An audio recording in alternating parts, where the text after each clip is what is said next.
welcome back to Sunny Live Chat. Thank you so much, guys, for tuning in. I'm here to update you of what is going to happen on The Queen from the 2nd to the 6th of November 2020 on Monday.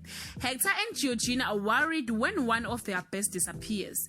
Brutus and Norma struggles with how to progress their newfound truths on Tuesday.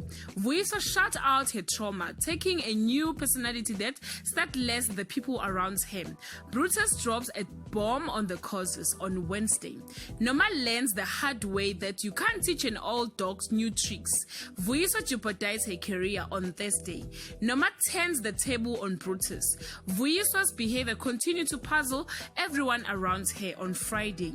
There are problems in paradise and it's starting to spill over the rest of the Koza house. Georgina pushes Vuyiso too far. Guys, this is all I have for today. You can leave your comment below and share your thoughts. Till we meet again, I love you so much, guys. Bye.